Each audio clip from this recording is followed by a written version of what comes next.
Hello everyone, आप देख रहे हैं एसफा शम्सी यूट्यूब चैनल। इस वीडियो में मैं आपको बताने जा रहा हूं एयर हैंडलिंग यूनिट की वर्किंग, उसका एयर साइकिल और वो किस तरीके से काम करता है और इस सिस्टम के अंदर क्या क्या चीज़ें लगी होती हैं, वो सारी डिटेल बताऊंगा इसमें। तो यहाँ पर जो हमारे पास एयर हैंडलिंग यूनिट है, जिसे हम एचयू भी बोलते हैं, एयर हैंडलिंग यूनिट, तो यहाँ पर जो हमारा एयर हैंडलिंग यूनिट है, जो एचओएक्स सिस्टम है, वो रेफ्रिजरेंट सिस्टम है, चिल वाटर नहीं है यहाँ पर। ठीक है, नॉर्मली ज़्यादातर एचयू जो यूज़ हो रहे होते हैं वो चिल वाटर के अंदर यूज़ हो रहे होते हैं, जिसके अंदर चिलर लगा होता है। उसके बाद वो एक क्लोज सर्किट वाटर जो होता है वो चल रहा होता है। उसमें मुख्तलिफ किस्म के चिलर होते हैं, एयर कूल्ड चिलर भी होते हैं, एब्जॉर्प्शन चिलर भी होते हैं, जिसे डायरेक्ट फायर भी बोलते हैं, स्टीम चिलर भी होते हैं। लेकिन यहाँ पर जो हमारा सिस्टम लगा हुआ है वो रेफ्रिजरेंट सिस्टम है। हमारा ये एचयू है, लेकिन ये एचयू के अंदर जो कॉइल लगी हुई है वो चिल वाटर की नहीं है, वो रेफ्रिजरेंट सिस्टम की है। तो जैसे यहाँ पर आप पैनल पे देख रहे होंगे कि यहाँ पर एलजी के 2 पैनल लगे हुए हैं। तो बेसिकली यहाँ पर हमने जो इसके ऊपर आउटडोर लगाया है वो है एलजी का, जो कि वीआरएफ के अंदर लगते हैं आउटडोर। उसकी जो रेफ्रिजरेंट सिस्टम है वो इस कॉइल के अंदर आ रहा है। अब इस कॉइल को ऑपरेट करने के लिए, सिस्टम को ऑपरेट करने के लिए, जैसे वीआरएफ के अंदर आउटडोर लगा होता है और इंडोर्स लगे होते हैं, या नॉर्मली जो डीएक्स कॉइल होती है उसके अंदर इंडोर लगे होते हैं, तो उसका अपना ऑपरेटिंग सिस्टम होता है। तो जाहिर सी बात है यहाँ पर एचयू किसी और कंपनी का है और आउटडोर यहाँ पर जो लगा हुआ है वो एलजी का है, जो रेफ्रिजरेंट सिस्टम साइकिल चल रहा है यहाँ पर। तो यहाँ पर ये मॉड्यूलर जो लगे हुए हैं एलजी के, ये ऑपरेट कर रहे हैं रेफ्रिजरेंट को, यानी कि कितने प्रेशर पे चलना है सिस्टम ने, कहाँ पर वो कम ज़्यादा या जो भी वेरिएशन आएगा वीआरएफ के अकॉर्डिंग जो होता है, वो सारी चीज़ें ऑपरेट हो रही, यानी कि ऑपरेटिंग सिस्टम इंडोर का सारा यहाँ पर है। तो ये सिंपली है और ये सिस्टम चल रहा है हमारा बीएमएस के ऊपर। तो मैं बीएमएस की तरफ भी जाऊँगा। तो इसके अंदर मेन कंपोनेंट मैंने आपको समझा दिया कि रेफ्रिजरेंट सिस्टम के अंदर हम इसको ऑपरेट कर रहे हैं और किस तरीके से होगा वो मज़ीद आगे बताता हूँ। तो सबसे पहला जो बड़ा कंपोनेंट है हमारा, जो सबसे बड़ी डिवाइस है सबसे पहले, वो ये है वीएफडी। यहाँ पर ये जो वीएफडी है सिंपली इसके ब्लोअर को ऑपरेट कर रही है, ना कि आउटडोर को। आउटडोर के लिए अलग ऑपरेटिंग सिस्टम है जो वहाँ पर ऑपरेट हो रहा है, लेकिन ये जो वीएफडी है, ये जो एचयू का ब्लोअर है उसको ऑपरेट करेगी। और ये वीएफडी के हर्ट्स हैं जो कि हम बीएमएस से सेट करते हैं, उसी हर्ट्स के ऊपर उस फैन ब्लोअर की स्पीड को कम ज़्यादा करती है। यानी कि जहाँ पर हमें स्पीड चाहिए 50 हर्ट्ज़ के ऊपर रखते हैं तो उस तरीके से वो ऑपरेटर होगा। अगर 40 हर्ट्ज़ के ऊपर आ जाती है तो और कम हो जाएगी। इस तरीके से वेरिएशन बनता है। तो ये एचयू हो गया, सिंपली एयर हैंडलिंग यूनिट और रेफ्रिजरेंट सिस्टम के अंदर मैंने आपको समझाया। अब इसका काम क्या है, देखें जी, ये है डक्टेड। ठीक है, यहाँ पर जो बॉटम में डक है और एक टॉप पे डक है। ये कॉइल 2 हिस्सों पे मुश्तमिल है, एक है बॉटम के अंदर और एक है टॉप के ऊपर। ठीक है जी, बॉटम जो है इसका, ये है रिटर्न एयर, यानी कि एरिया के अंदर से जो सक्शन हो रहा है, रिटर्न आ रही है, वो इस एचयू के अंदर आ रही है। अब इस एचयू के अंदर मुख्तलिफ कंपार्टमेंट होते हैं, यानी कि इसके अंदर कॉइल वाला एक हिस्सा होता है, उसके बाद फ़िल्टर सेक्शंस होते हैं। तो सबसे पहले मैं रिटर्न के अंदर आपको समझाऊंगा, रिटर्न के अंदर यहाँ पर चीज़ें क्या होती हैं। तो यहाँ पर मैं डोर खोला है, मैंने इसको टेम्परेरी बंद किया हुआ है। तो सबसे पहले जो रिटर्न है, यहाँ से एयर आती है और वो कॉइल की तरफ जाती है। तो यहाँ पर हमारे फ़िल्टर आ जाते हैं, जिसे हम प्री फ़िल्टर्स भी बोलते हैं। नॉर्मली जो हमारा ये पहला फ़िल्टर होता है प्री फ़िल्टर होता है, और कुछ में बैक फ़िल्टर लगे होते हैं, G4 जिसे बोलते हैं। ये माइडिया लगा हुआ है और ये वॉशेबल होता है। तो यहाँ से हवा जाएगी इसके अंदर से क्रॉस होती हुई, यहाँ से फ़िल्टर होगी एयर, उसके बाद ये आगे बढ़ेगी। आगे बढ़ने के बाद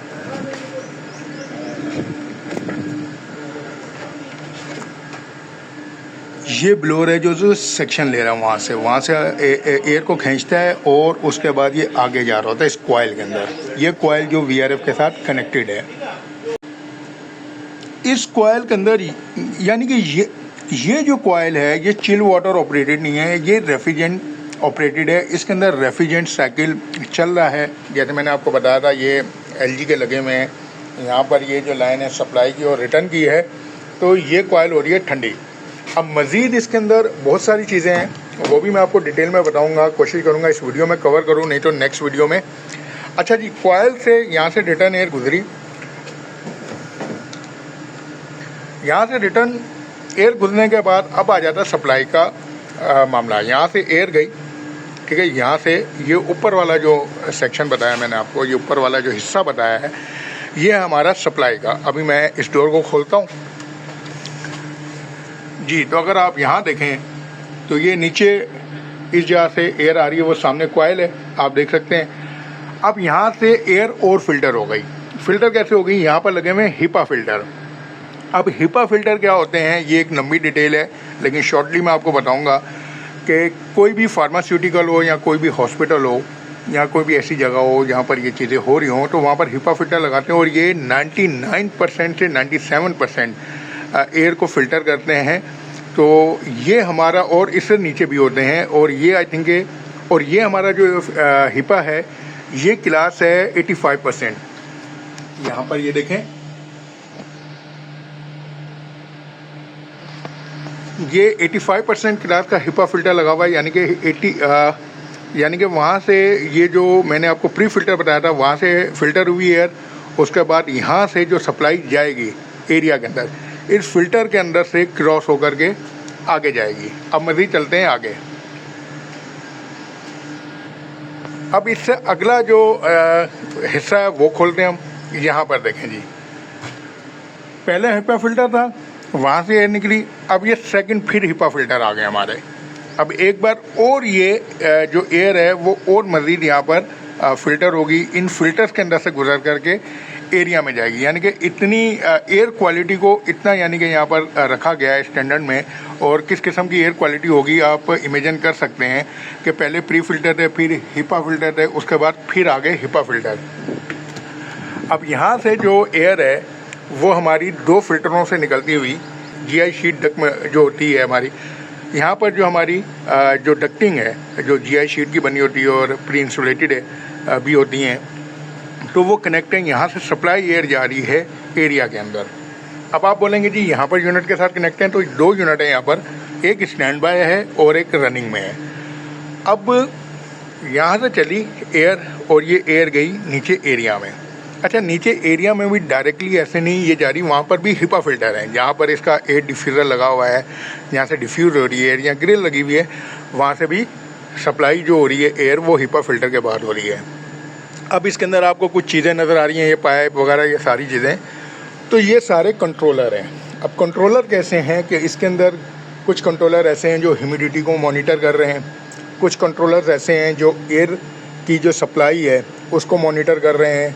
अच्छा, कुछ कंट्रोलर ऐसे हैं यहाँ पर जो एयर प्रेशर है उसको कंट्रोल कर रहे हैं।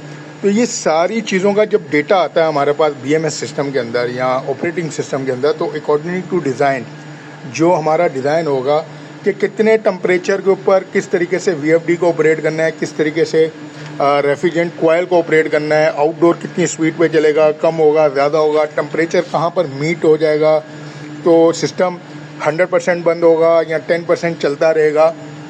तो ये सारे कंट्रोलर उसी चीज़ के लिए लगाए गए हैं। इसके अंदर बहुत सारी चीज़ें हैं।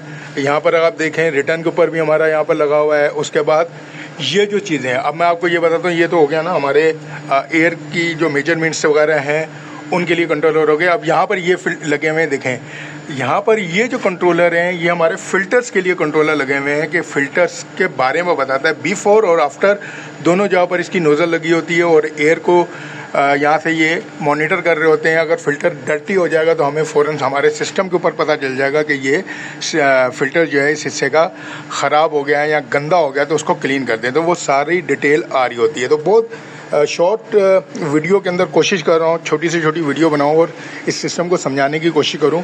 अगर बहुत ज़्यादा डिटेल में जाऊँगा तो वीडियो बहुत लंबी हो जाएगी। तो इसके अंदर मुख्तलिफ HUs लगे हुए हैं, मुख्तलिफ एरियाज़ के अंदर यहाँ से जो एयर सप्लाई हो रही है। उसके साथ यहाँ पर हमारा ये कंट्रोलर DDC पैनल्स लगे हुए हैं, यहाँ पर हमारे कंट्रोलर लगे हुए हैं। यहाँ पर ये सारी जो वहाँ पर कंट्रोलर्स लगे हुए थे HU के ऊपर, वो सारे इस जगह पर आते हैं। यहाँ से हमारा कंट्रोलर से उठता है। यहाँ पर हमारा BMS कंट्रोलर लगा हुआ है, यहाँ पर देखें। उसके बाद हमारा यहाँ पर एक सिस्टम रखा हुआ है, तो यहाँ से मॉनिटरिंग हो रही है। ये अंडर कंस्ट्रक्शन है साइड, तो यहाँ पर कुछ डस्ट भी नज़र आ रही होगी और शोर शराबा भी होगा, जिसकी वजह से मैं उसके लिए माजरत चाहता हूँ। और सिंपली कुछ यूनिट्स हमने ऑपरेशनल किए हुए हैं और ये सारा सिस्टम रन कर रहा है।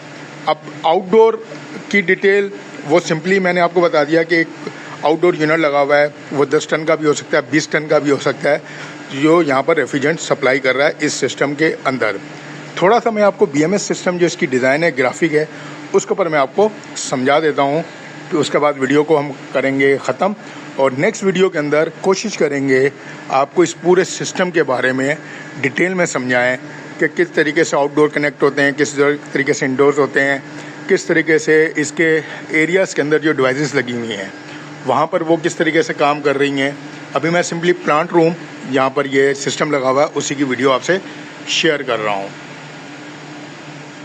जी तो हम आ चुके हैं इस वक्त अपने BMS सिस्टम के ऊपर और यहाँ पर ग्राफिक अगर आप देखें तो यहाँ पर टोटल जो नीचे का एरिया है जहाँ पर एयर सप्लाई हो रही है वो सारे रूम्स हैं और यहाँ पर ये जो HUs मैंने फिज़िकली आपको वीडियो के अंदर दिखाया है वो हैं HU नंबर 1, 2, 3, 4, 5, 6, यहाँ पर 6 HU लगे हुए हैं एयर हैंडलिंग यूनिट। तो अब ये वर्किंग कैसे कर रहे हैं, जैसे मैंने वहाँ पर कोई डिवाइसेस का बताया, डक का बताया, फ़िल्टर्स का बताया, तो यहाँ ग्राफिक के अंदर देखते हैं। तो यहाँ पर मैं HU नंबर 5 को ओपन कर लेता हूँ तो यहाँ पर अगर देखें तो एक नई ग्राफिक खुली है। तो यहाँ पर ये सिस्टम इस वक्त रन है, चल रहा है और ये जो सॉफ्टवेयर है, ये जो ऑपरेटिंग सिस्टम है, मैं सब कुछ बता रहा है। तो सबसे पहले मैंने आपको रिटर्न डक बताई थी, तो यहाँ पर ये देखें, ये रिटर्न डक एयर चल रही है, यहाँ पर एरो चल रहा है, यानी कि यहाँ से रिटर्न एयर आ रही है। और यहाँ पर देखें पहली जो डिवाइस है स्मोक अलार्म, जैसे मैंने आपको बताया था कुछ सेंसर लगे हुए हैं, वो चीज़ें हैं। तो इन केस अगर कोई फायर होता है या कोई धुआं होता है या कुछ भी होता है तो ये स्मोक अलार्म हमें इंडिकेट कर देगा यहाँ पर अलार्म की सूरत में। यहाँ पर ये देखें फ़ैन अलार्म है, स्मोक अलार्म है। उसके साथ ही यहाँ पर देखें ह्यूमिडिटी कंट्रोलर आ गया। यहाँ पर ह्यूमिडिटी कंट्रोलर लगा हुआ था जैसे मैंने आपको वीडियो में बताया था। तो यहाँ पर इस वक्त इस रिटर्न एयर के अंदर जो ह्यूमिडिटी लेवल चल रहा है वो 84.7 चल रहा है। अब इसके पास सवालात बहुत होंगे, लेकिन ये डिज़ाइन है और कहीं पर ह्यूमिडिटी को हम लोग अप डाउन करते रहते हैं अकॉर्डिंग टू डिज़ाइन। अच्छा, रिटर्न एयर टेम्परेचर यहाँ पर सेंसर है तो 24 डिग्री सेंटीग्रेड आ रही है। उसके बाद ये रिटर्न एयर अंदर आई और यहाँ पर F6 फ़िल्टर, जैसे मैंने वो प्री फ़िल्टर आपको बताए थे तो वो लगे हुए हैं। ठीक है, यहाँ पर ये डिवाइस लगी हुई है जो कि मैंने आपको बताया था कि फ़िल्टर्स को बताती है क्लीन है या डर्टी है। तो यहाँ पर ये इस वक्त फ़िल्टर को बता रहा है क्लीन। उस प्री फ़िल्टर के बाद मैंने आपको ब्लोअर दिखाया था, फ़ैन ब्लोअर जो चल रहा है यहाँ पर। उसके बाद मैंने आपको कॉइल दिखाई थी, जो मैंने बोला था रेफ्रिजरेंट सिस्टम के ऊपर है, चिल वाटर के ऊपर नहीं है। और ये देखें ये नीचे आउटडोर उसका कनेक्टेड है, जो मैंने आपको जैसे बताया था। उसके बाद F9 फ़िल्टर्स आ गए जो कि मैंने आपको बताया था, वहाँ पर लगे हुए हिपा फ़िल्टर F9 टाइप के। और उसके बाद फिर एक और फ़िल्टर सेक्शन था जहाँ पर हिपा फ़िल्टर थे हमारे H13 यहाँ पर हिपा। तो यहाँ पर ये फ़िल्टर है। उसके बाद वो डक बताई थी मैंने जो कनेक्ट है और उसके अंदर फिर डिवाइस लगी हुई है सप्लाई एयर टेम्परेचर बता रहा है, यानी कि हमारी जो सप्लाई एयर है वो 17.5 डिग्री सेंटीग्रेड की चल रही है। उसके बाद यहाँ पर एक डैम्पर लगा हुआ है जो मोटराइज डैम्पर होता है, जो को आइसोलेट करता है, बंद करता है, खोलता है। इसी तरीके से रिटर्न के अंदर भी डैम्पर लगे होते हैं। यहाँ पर जो VFD की बात की थी मैंने आपको, तो यहाँ पर यहाँ पर देखें VFD जो है मैनुअल स्पीड जो है 50 हर्ट्ज़ के ऊपर चल रही है और एक्चुअल 50 हर्ट्ज़ ही है। सेट पॉइंट भी इसका यही रखा हुआ है। अच्छा, यहाँ पर ये देखें DX कॉइल, जैसे मैंने बोला था आउटडोर यूनिट है, DX है, इनेबल है और ये कॉइल 100% कूलिंग कैपेसिटी के ऊपर चल रही है। जैसे जैसे टेम्परेचर मेंटेन होगा ये कॉइल ऑटोमेटिकली सेट पॉइंट के ऊपर आती जाएगी। यहाँ पर देखें, यहाँ पर 24 डिग्री सेंटीग्रेड हम लोगों ने इसका एरिया टेम्परेचर रखा हुआ है। रिटर्न एयर चल रही है 24.9 डिग्री सेंटीग्रेड की। जैसे जैसे ये डाउन होगा हमारी कॉइल भी यहाँ पर ऑटोमेटिकली मॉड्यूलेशन के ज़रिए कम कैपेसिटी के ऊपर चलना शुरू हो जाएगी। और यहाँ पर जो हमारा सिस्टम है वो 1000 CFM का है। मैं दूसरे यूनिट में दिखाता हूँ, यहाँ पर कॉइल हमारी कुछ ना कुछ अप डाउन चल रही होगी। यहाँ चलते हैं जी। ये सिस्टम हमारा इस वक्त उसके ऊपर है स्टैंड बाई के ऊपर, जो मैंने आपको बताया था। अगर यहाँ पर देखें ये जो HU है, जैसे मैंने आपको बताया था कि हमारी जो कॉइल है वो परसेंटेज के ऊपर चलती है according to temperature set point के ऊपर। तो यहाँ पर 24 डिग्री सेंटीग्रेड है, 23.7 डिग्री सेंटीग्रेड की रिटर्न एयर आ रही है, 24 के ऊपर सेट है।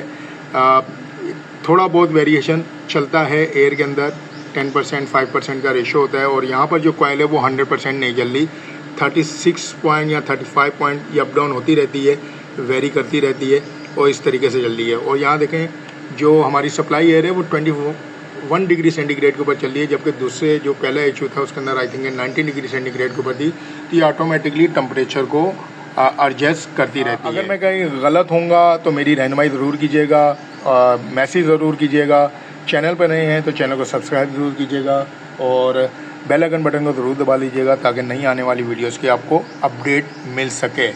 Thank you very much.